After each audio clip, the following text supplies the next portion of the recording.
श्रीकान्तो मातुलो यस्य जननी सर्वमङ्गला जनकशङ्करो देवः तं वन्दे कुञ्जराननं सदाशिवसमारम्भां शङ्कराचार्यमध्यमाम् अस्मदाचार्यपर्यन्तां वन्दे गुरुपरम्परां पाशाङ्कुशेक्षुकोतण्डपञ्चबाणलसत्कराम् उद्यत्सूर्यनिभां वन्दे महात्रिपुरसुन्दरीं शरणागतदीनार्धभरिद्रानपरायणे सर्वस्यार्तिहरे देवी नारायणी नमोऽस्तु ते मञ्जे सदाशिवमये परशिवमय ललितपौष्पपर्यङ्गे अधिचक्रमध्यमास्ते श्रीकामाक्षी नाम किमपि मम भाग्यं श्रीमात्रे नमः ஆதிமாயாஸ்வரூபிணியாக விளங்கக்கூடிய லலிதா மகா திரிபுர சுந்தரியான பரதேவதையினுடைய அவ்வியாஜமான கருணா கடாட்சத்தோட கூட்ட தேவி மகாத்யத்தினுடையதான ஒரு வைபவத்தை பராசக்தியான ஜெகன்மாதாவினுடையதான வைபவத்தை சிந்தனை செய்து கொண்டிருக்கும். இந்த சுரதன் அப்படிங்கிறதான ஒரு மகாராஜாவும் சமாதி அப்படிங்கிறதான வியாபாரியும் எப்படி அந்த சுமேதஸ் ரிஷியனுடையதான ஒரு பாதத்தை சரணாகதி பண்ணி தேவி தத்துவத்தை சொல்லுங்கோ, எந்த காரணத்தினாலே எங்கள் மனசானது மாயா விலாசத்தை தாண்ட முடியாததாக இருக்கு, இந்த மாயா விலாசத்தை தாண்டி தேவியின் பாதார விந்தத்தை அடையறதுக்கு மனோசாந்தி அடையறதுக்கான ஒரு வழியை சொல்லுங்கோ அப்படின்னு பிரார்த்தனை செய்து கொள்ள அதற்கான வழியை அவர் சொல்வதற்கு தொடங்கினார். அப்படின்னு அது பரியந்தம் பார்த்தோம். அப்படி லோகத்திலே விளங்கக்கூடியதான எல்லா ஜீவராசிகளும் மாயாவசப்பட்டவையாகவே விளங்குறதாகத்தான் இருக்கு. மாயா விலாசத்தை தாண்டியதான ஜீவராசிகள் எதுவுமே லோகத்திலே இல்லை. மனுஷன் உள்பட மனுஷன் இன்னமும் கூட தன் பிள்ளைகள் கிட்ட எதிர்பார்ப்பை உடையவனாக, மற்ற மிருகங்கள் என்ன செய்யறதுன்னா தன்னுடையதான பிள்ளைகள் கிட்ட எதையும் எதிர்பார்க்கறது கிடையாது. ஆனா மனுஷனும் அந்த பாசத்திலேயும் கூட ஒரு சுயநலத்தை உடையவனாக இருந்து கொண்டு எதிர்பார்ப்பை உடையவனாகத்தானே இருக்கான். அப்பொழுது அந்த காரணத்தினால்தான் அவன் மாயாவசப்பட்டவனாக முழுகி மறுபடி அவன் பிறவியை அடைகிறான். அப்படிங்கிற ததியுரு மத்திரு சுழலும் என் நாவி தளர்வு இலதோர் கதியுரு வண்ணம் கருது கண்டாய் கமலாலயனும் மதியுரு வேணி மகிழ்னனும் மாலும் வணங்கி என்றும் துதியுரு சேவடியாய் சிந்தூராரண சுந்தரியே அப்படின்னு பகவதி வைபவத்தை அபிராமி பட்டரும் சொல்றார். அப்படி பரமேஸ்வரியோட பிரபாவத்தை, ஜெகன்மாதாவினுடைய வைபவத்தை எப்படி இந்த தயிர் பானையில மத்த வச்சு அப்படி கடையறா மாதிரி, அம்மா பிறப்பு இறப்பு பிறப்பு இறப்புன்னு இந்த சம்சாரத்துல மாறி மாறி கடைஞ்சு என் ஆத்மா சலிச்சு பெழுத்து தாயே, நான் கதி காண்பதற்கு எனக்கு முக்தி அடைவதற்காக நீ கருத மாட்டாயா? நீ பிரயத்தனப்படணுங்கிற அவசியமே இல்லையேம்மா. இந்த குழந்தைக்கு மோட்சத்தை கொடுக்கணும் நீ சங்கல்பம் பண்ண மாத்திரத்தில் எனக்கு மோட்சமானது கிடைக்காதா? இந்த சம்சார சாகரத்திலிருந்து மீள்வதற்கு நீ அருள் பண்ண மாட்டாயா? அப்படின்னு அபிராமி பட்டர் எப்படி அம்பால பிரார்த்தனை செய்துக்கிறாரோ அது மாதிரிதான் நமக்கு தெரியலேன்னா கூட எத்தனை ஜென்மா நாம எடுத்திருக்கோங்கிறது தெரியாது. இனி ஜென்மா நம்ம எத்தனை எடுக்க போறோம் அப்படிங்கிறதும் நமக்கு தெரியாது. ஆனா இந்த சம்சாரத்திலிருந்து விடுபடுறதுக்கு அம்பாளுடைய சரணார விந்தத்தை சரணாகதி பண்ண வேண்டியது. அதை தவிர வேறு வழி கிடையாதுங்கிறதான் நமக்கு விசேஷமாக சொல்லியிருக்கா. அது போலத்தான் இவர் என்ன செய்யறாருன்னு கேட்டாக்க, அப்படி இந்த மனுஷனும் கூட இந்த மாகையிலே மூழ்கினவனாக சிலந்தி தான் விரிச்ச வலையில் எப்படி தான் மாட்டிக்கிறதோ அது போலத்தான் மனுஷனும் கூட இந்த சிலந்தி வலை போலே விளங்கக்கூடிய மாயா பின்னலிலே மாட்டிக்கொண்டவனாக அதிலிருந்து வெளியில் வர முடியாமல் தவிக்கிறான். கடக்க முடியாத வைஷ்ணவி மாகையாகப்பட்டது இப்படி விளங்குறது. அந்த மாகையை தாண்டுவதற்கு அந்த பகவதியை தான் சரணாகதி பண்ண வேண்டியது. அப்போ அந்த ராஜா கேட்கிறார், நீங்க பகவதின்னு சொல்றேளே, அவள் யார்? என்ன ஸ்வரூபத்தை உடையவள்? என்ன குணத்தை உடையவள்? எந்த வடிவத்தை உடையவள்? எந்த இடத்துல அவ இருக்கா? இந்த விஷயங்களை எல்லாம் சொல்லுங்கோ அப்படின்னு கேட்கும் பொழுது அவர் சொல்ற, அப்பா அவள் எல்லா இடத்திலையுமே வியாபிச்சு இருக்கக்கூடியவள் தான். அவள் இந்த இடத்துல தான் இருக்கா. மகாமனி தீபத்துல இருக்காளா, கைலாசத்துல இருக்காளா, ஸ்ரீபுரத்துல இருக்காளான்னெல்லாம் அந்த க்ஷேத்திரமானது ஏதோ ஒரு காரணத்திற்காக விசேஷமாக அந்தந்த ஸ்தானங்கள்ல அம்பாள் இருக்காளே தவிர அவள் இல்லாத இடம் அப்படிங்கிறது இந்த லோகத்திலே வேறொன்றோ கிடையாது. எல்லா இடங்கள்லயுமே வியாபிச்சு விளங்கக்கூடியதான பரம சைதன்ய மூர்த்தியாக விளங்கக்கூடியவள் அவள். அவளுக்கு மகாமாயை அப்படின்னு பேரு. ஏன் அப்படின்னா மாகையை தன் வசத்திலே கொண்ட காரணத்தினாலே மாயையை தாண்டுவிக்கக்கூடிய சக்தி அவளுக்கு மட்டுமே விளங்கக்கூடிய காரணத்தினால் அவள் மகாமாயை அப்படின்னு. அப்படி ஞானிகளுடைய சித்தங்களும் கூட பலவந்தமா இழுத்து மோகவசப்படுறது. அதற்கான காரணம் இந்த மகாமாயை தான். ஞானி நாமவி சேதாம்சி தேவி பகவதி ஹிசா பலாதாகிருஷ்ய மோகாய மகாமாயா பிரயஷ்சதி.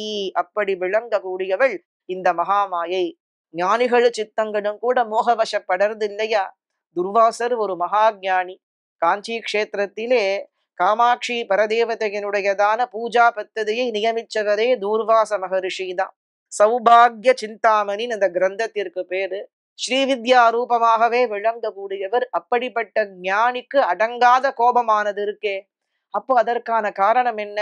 அவர் மகா ஞானி தான், எல்லாம் தெரிஞ்சவர் தான். ஆனாலும் அந்த குரோதம் அவர் ஸ்வபாவமாக இருக்கே, அது என்னன்னா அதுவும் மாயாவிலாசம்தான். அது போலத்தான் விஸ்வாமித்திரரும் கூட மேனகை கிட்ட மயங்கினாரே, அதற்கான காரணம் என்ன? அதுவும் கூட மாயா விலாசம்தான். பத்ரிகாசிரமத்திலே நரநாராயணர்கள் என்ன பண்ணா தபஸ் இருக்கா. அப்போ புவனேஸ்வரியை குறிச்சு அவ தபஸ் இருக்கக்கூடிய சமயத்தில் அவர்கள் தவத்தை கெடுக்கிறதுக்காக வேண்டி இந்திரன் தேவகன்யைகளை எல்லாம் அனுப்புற. இந்த தேவகன்யைகளை அனுப்பி நீ அவ தபஸ கெடுத்துட்டு வாங்க. அப்போ நாராயணர் என்ன பண்ணினார் அப்படின்னு கேட்டாக்க, இவர்களை கண்டு இந்த அழகெல்லாம் ஒரு அழகா? தேவேந்திரனுக்கு அறிவு இருக்கா? இந்த தேவகன்யைகளை அனுப்பினா நான் மயங்கி போயிடுவேனா? இது என்ன விசித்திரமா இருக்கேன்னு சொல்லிட்டு தன்னுடைய தொடகை தட்டும் பொழுது அதிலிருந்து ஒரு அப்சரஸ் உற்பத்தியாகியவர். அவளுக்கு ஊர்வசி அப்படின்னு பேரு. ஏன்னா ஊருவிலிருந்து ஊருன்னா தொடை, அந்த ஊருவிலிருந்து உற்பத்தியாகி வந்ததுனால் அவளுக்கு ஊர்வசி அப்படின்னு பேரு. இந்த ஊர்வசியை பார்த்த உடனே தேவகன்யைகள் அத்தனை பேரும் அப்படியே மயங்கி போகி, நம்ம அழகெல்லாம் ஒரு அழகா? இதெல்லாம் சௌந்தரியமே கிடையாது, இந்த ஊர்வசியை விட ஒரு சௌந்தரியம் லோகத்திலே உண்டான். அப்போ நரன் சொன்னார், இப்படி தபச நீங்க இப்படி வேஸ்ட் பண்ணிட்டேளே, வீண் பண்ணிட்டேளே. இத்தனை காலம் நம்ம தபசு பண்ணினோம், இந்த ஸ்தானத்திலே பத்ரிகாசிரமத்திலே தபசு பண்ணினோம். அந்த தபசு அத்தனையுமே ஒரு தேவகன்யையை உற்பத்தி பண்ற வியாஜத்துல வீணா போயிடுத்தே. யோஜனை பண்ண வேண்டாமா? நீங்க யோஜனை செய்துதானே எந்த காரியமா இருந்தாலும் பண்ணணும். அகங்காரத்தினால நீங்க இப்படி ஒரு கன்யையை உற்பத்தி செய்து உங்க தப்போபலத்தை எல்லாம் அந்த கன்யைக்கு நீங்க கொடுத்துட்டேளே. அப்போ அந்த அகங்காரம் ஒரு மோகம். மோகம்னா என்னன்னு கேட்டாக்க, காமம் ஒரு மோகம், அகங்காரம் ஒரு மோகம், குரோதம் ஒரு மோகம். அப்படி எதெல்லாம் ஒரு மனுஷனை ஆத்ம விசாரத்திலிருந்து தள்ளறதோ அது எல்லாமே மோகம்தான். அப்போ லோகத்திலே விளங்கக்கூடியவர்கள் அத்தனை பேருக்குமே ஷட் வைரிகள், காம குரோத மோக லோப மத மாத்சரியங்கள் எல்லோருக்கும் இருக்கு. அப்போ இதையெல்லாம் கடக்கணும் அப்படின்னாக்க மகாமாயா பிரயஷ்சதி, அந்த மகாமாய சரணாகதி பண்ண வேண்டியது. மகா ஞானிகளா விளங்கின வசிஷ்டரும் விஸ்வாமித்திரரும் நரநாராயணாதிகளும் நாரத மகரிஷியும் துர்வாசரும் மாயாவசப்பட்டவர்களாக ஆனா அப்படின்னா பாமர மக்கள் எம்மாத்திரம்? மகா ஞானிகளே மாயாவசப்பட்டவர்களாக ஆயிட்டாளே, அப்போ பாமர மக்கள் எம்மாத்திரம்னா? இப்ப பாமர மக்கள் இத கடக்கணும்னாக்க அது மகா ஞானிகளா இருந்தாலும் சரி, பாமர மக்களா இருந்தாலும் சரி, அந்த மாயையை தாண்டறதுக்கு அம்பிகையை சரணாகதி செய்ய வேண்டியது, பகவதியை சரணாகதி செய்ய வேண்டியது. அப்ப சொல்றார் ராஜன்னு, இந்த மாயா விலாசத்தை நீ தாண்டணும்னு சொன்னாக்க இப்பதான் சொல்றார், சாமுபைகி மகாராஜ சரணம் பரமேஸ்வரி அப்படின்னு. அந்த பரமேஸ்வரியத்தான் சரணாகதி பண்ணணும். எல்லோருக்கும் மேலான ஈஸ்வரி அவள், சர்வ சைதன்ய ரூபிணியாக விளங்கக்கூடியவள், ஞானத்தையே தன்னுடைய வடிவாய் கொண்டவள், அக்ஞான கலப்பு துளி அளவுமே இல்லாதவள். அக்ஞானத்தின் கலப்பு துளி அளவு கூட இல்லாத பரம ஞானமூர்த்தியாக ஞானஸ்வரூபிணியாக விளங்கக்கூடியவள் ஜெகன்மாதா. அந்த காரணத்தினாலே நீ அவளைத்தான் சரணாகதி பண்ண வேண்டியது. அந்த பராசக்தியினுடையதான அவதாரங்களை எல்லாம் விசேஷமாக நான் சொல்றேன் கேளு. தேவியினுடைய மகிமைகளை, அந்த தேவியானவள் எப்படி உற்பவிச்சு வந்தா, அவள் பிரபாவம் என்ன, அவள் மகிமை என்ன, அவள் குணங்கள் என்ன, அதையெல்லாம் விஸ்தாரமா நான் சொல்றேன் கேளு. அதை கேட்டு நீ அந்த பகவதியை சரணாகதி பண்ணு அப்படின்னு தேவியின் சரித்திரங்களை விசேஷமாக சொல்றார். அந்த ஒவ்வொரு சரித்திரங்களுக்குள்ளேயும் விளங்கக்கூடிய தேவியனுடைய தாத்பரியங்களையும் நமக்கு விசேஷமாக சொல்லி கொடுக்கிறார். சுமேதசு மகரிஷியானவர் தேவி மகாத்மியத்தை நமக்கு கொடுத்தது சுமேதசு ரிஷி. அது அவர் சரித்திரம் தான் வளருது. நம்ம எல்லோருக்கும் தெரியும்படியாக இந்த மார்கண்டேய புராணத்திலே இதை கொடுத்தவர் பகவான் வியாசர். இதை உபதேசம் செய்தவர் சூத பௌராணிகர். அந்த காரணத்தினாலே இவா அத்தனை பேருக்கும் நாம நமஸ்காரம் பண்ண வேண்டியது. என்ன, இவா இல்லைன்னாக்க இந்த கிரந்தங்கள் நமக்கு கிடைச்சிருக்காது. அவளுடைய அனுகிரகத்தினால்தான் உத்தமோத்தமமா விளங்கக்கூடியதான இந்த தேவி மகாத்மியம் எனும்படியான ஒரு மகா கிரந்தம் நமக்கு கிடைச்சிருக்கு. பரமேஸ்வரியினுடையதான 3 வடிவங்களை தான் நமக்கு விசேஷமாக இந்த தேவி மகாத்மியத்திலே சொல்றார். மகாகாளி, மகாலட்சுமி, மகா சரஸ்வதி அப்படிங்கிற 3 வடிவங்கள். ஜெகன்மாதாவானவள் மதுகைடவர்களை அழிக்கிறதுக்காக வேண்டி மகாவிஷ்ணுவினுடையதான பகவானுடையதான கண்ணு, காது, மூக்கு, நாக்கு, ஹிருதயம், மார்பு இந்த ஸ்தானங்கள்ல இருந்து வெளிப்பட்டு அஞ்சனம் போன்ற வர்ணத்தை மை போல கண்ணங்கரேல்னு வடிவத்தை உடையவளாக, 10 முகங்களை கொண்டவளாக, 10 கரங்களை கொண்டவளாக, 10 கால்களை கொண்டவளாக, தசானன மகாகாளி அப்படிங்கிற வடிவத்தை தாங்கினவளாக இருக்கா. எந்த மகாகாளியின் அனுகிரகத்தினாலே பகவான் மதுவையும் கைடபனையும் சம்ஹாரம் செய்தார் அப்படிங்கிறது முதல் அத்தியாயம். 2, 3, 4 இது 3மே சர்வ தேவதைகளுடையதான எல்லா தேவர்களுடையதான தேஜோ ராசியிலிருந்து தேஜஸிலிருந்து பகவதியானவள் சண்டிகா மகாலட்சுமி அப்படிங்கிற ஸ்வரூபத்திலே ஆவிர்பவிச்சு 18 கைகளில் 18 ஆயுதங்களை ஏந்தினவளாக சிம்மவாகனத்திலே விளங்கக்கூடியவளாக ஜுவலிச்சாங்கிறது. இந்த சண்டிகா மகாலட்சுமிய புதுக்கோட்டையில புவனேஸ்வரி பீட்டத்திலே நாம தரிசனம் பண்ணலாம். புதுக்கோட்டை நீங்க போனீங்கன்னா அந்த புவனேஸ்வரி பீட்டத்திலே புவனேஸ்வரிக்கு எதிர்க்க இந்த எப்படி தேவியினுடைய லட்சணத்தை தேவி மகாத்மியத்திலே சொல்லப்பட்டிருக்கோ அந்த தியான லட்சணப்படி ஜெகன்மாதாவை 18 கையோட விளங்கக்கூடிய அஷ்டாதசபுஜ சண்டிகா பரமேஸ்வரியா ஸ்தாபனம் பண்ணியிருக்கா. மெட்ராஸ்லையும் கூட ஸ்கந்தாசிரமத்தில அம்பால தரிசனம் பண்ணலாம். அந்த வடிவத்திலே சேலையூர் கிட்ட சேலத்திலையும் அந்த ரூபத்தை நாம தரிசனம் பண்ணலாம். சேலம் ஸ்கந்தாசிரமத்தில தர்மபுரத்திலேயும் கூட நமக்கு துர்கையினுடைய 18 கைகளோட விளங்கக்கூடிய தேவியினுடைய வடிவமானது விளங்குறது. பிரதான மூர்த்தியா விளங்கக்கூடியவள் இந்த பகவதி தான். அப்படி இந்த பராசக்தியினுடைய திருமேனியானது எல்லா தேவர்களுடைய தேஜஸுமே ஒன்று சேர்ந்ததுனால ஏற்பட்டது. நாம நவராத்திரியில கொலு வைக்கிறதுக்கான காரணமே அதுதான். அந்த காரணத்தை தான் மகிஷாசுர சம்ஹாரத்தப்போ பார்க்கலாம். நாம எதற்காக நவராத்திரியில பொம்மை கொலுவை நாம் வைக்க வேண்டும் அப்படிங்கிறதுக்கு. அப்போ என்ன ஆகிறது அப்படின்னு கேட்டாக இந்த பகவதியானவள் மகிஷாசுரன் சைனாதிபதிகளோடையும் அந்த மகிஷனோட யுத்தம் பண்ணி திரிசூலத்தினால மகிஷனை சம்ஹாரம் பண்ணினா. இவளைத்தான் மகிஷாசுர மர்தினி அப்படின்னு நாம சொல்றோம். எல்லா தேவர்களுடையதான முகத்திலிருந்து தோன்றிய தேஜோராசுகள் ஐக்கியமாகி இந்த பகவதியின் வடிவமானது வந்தது. அதன் பிறகு அந்த பராசக்தியானவள் தன் ஸ்தானம் நீங்கி மனுத்வீபத்திற்கு போனா. தேவர்களுடைய காரியமான பிற்பாடு மகிஷனை சம்ஹாரம் பண்ணிட்டு தேவர்களுடைய பூஜையை ஏற்றுக்கொண்ட பிற்பாடு தன் ஸ்தானமாக விளங்கக்கூடிய மகாமனுத்வீபத்திற்கு பராசக்தியானவள் எழுந்தருளினாங்கிறது 2வது, 3வது, 4வது அத்தியாயம். மொத்தம் 13 அத்தியாயங்கள் உண்டு. இந்த தேவி மகாத்மியத்திற்கு 13 அத்தியாயங்கள் உண்டு.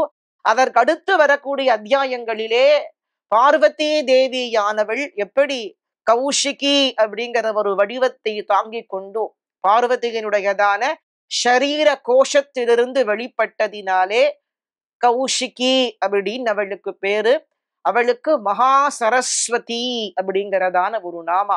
கௌஷிகி மகா சரஸ்வதி அப்படிங்கிற நாமத்தோட கூட்ட விளங்கி அந்த பகவதியானவள் எப்படி தூம்ரலோஜனன், சண்டன், முண்டன், ரக்த பீஜன் நிஷும்பன் சும்பன்கிற ராட்சச கூட்டங்களை எப்படி சம்ஹாரம் பண்ணினாங்கிறத இந்த அத்தியாயங்கள்ல எல்லாம் சொல்லி இந்த சரித்திரங்களை மகாகாளியினுடைய சரித்திரத்தை, மகாலட்சுமியின் சரித்திரத்தை, மகா சரஸ்வதியினுடைய வைபவத்தை எல்லாமே நமக்கு சுமேதஸ் ரிஷியானவர் இந்த ராஜாவிற்கும் வியாபாரிக்கும் சொல்லி இந்த தேவி மகாத்மியத்தை பாராயணம் பண்ணறதுனால என்ன பலன் அப்படிங்கறது அம்பிகை சொல்றா அப்படிங்கிற வைபவத்தையும் சொல்லி இதை எல்லாத்தையும் சொல்லி நீங்க அம்பாளை உபாசனை பண்ணுங்கோ.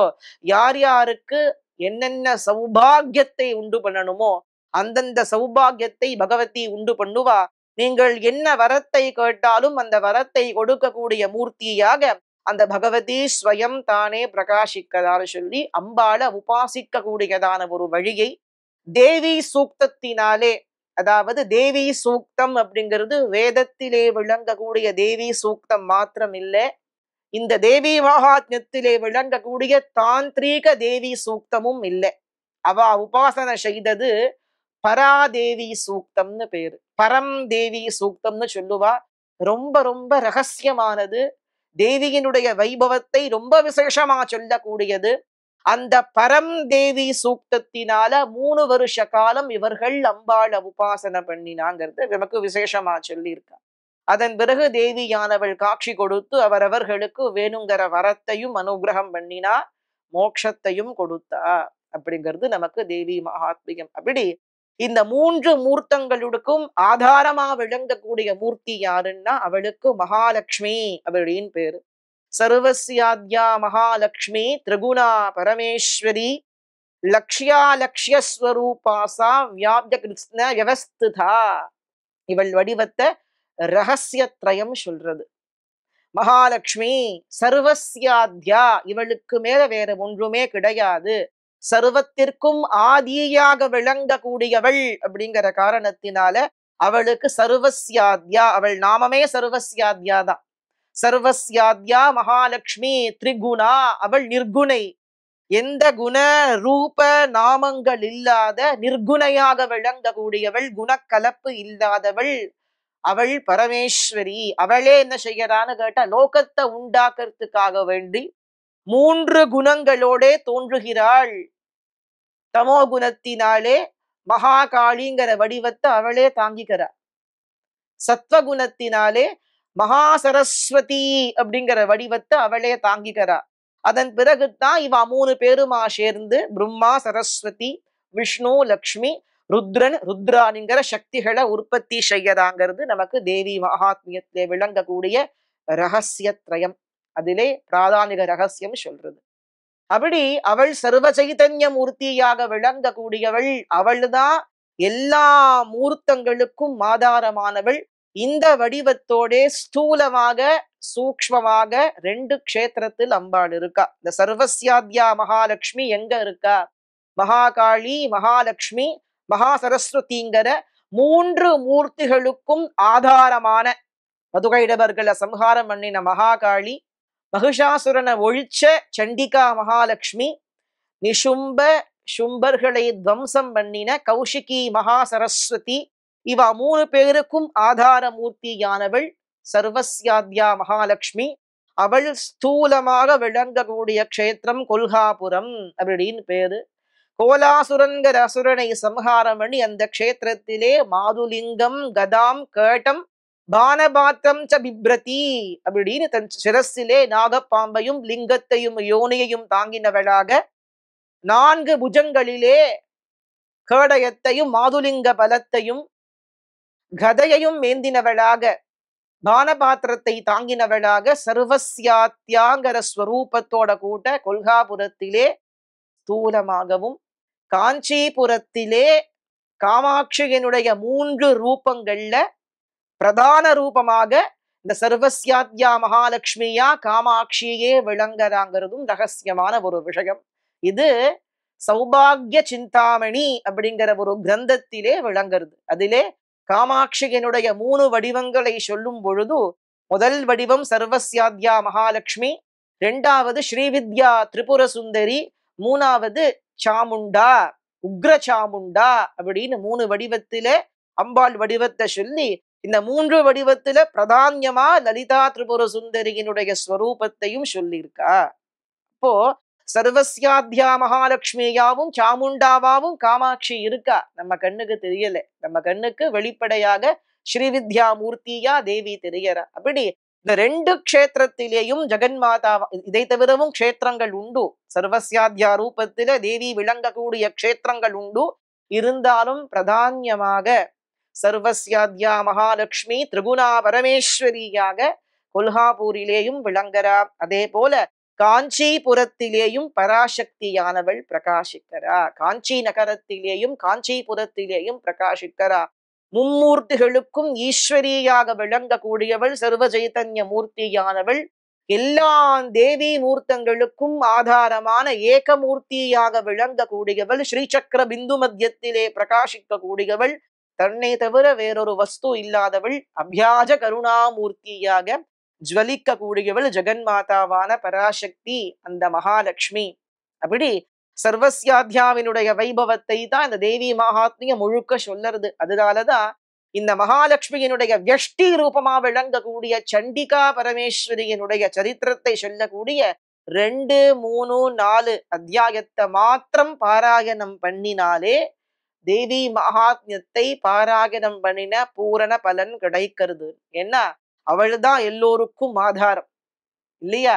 அந்த காரணத்தினாலே தேவி மகாத்மியத்தை முழுக்க பாராயணம் பண்ணறதுக்கு சக்தி இல்லாதவா, நேரம் இல்லாதவா 2, 3, 4 இந்த 3 சாப்டரை பாராயணம் பண்ணினா அவளுக்கு அந்த அனுகிரகம், தேவி மகாத்மியத்தை பூர்ணமா பாராயணம் பண்ணினாக்க என்ன பலன் கிடைக்குமோ அது கிடைக்கிறதுங்கிறத சாஸ்திரங்கள் விசேஷமா சொல்லுறது. அப்பேற்பட்டதான கருணாமூர்த்தியாக, மகா திரிபுர சுந்தரியாக, ராஜராஜேஸ்வரியாக ஜெகன்மாதாவானவள் விசேஷமான ஒரு வைபவத்தோட பிரகாசிக்கிறா.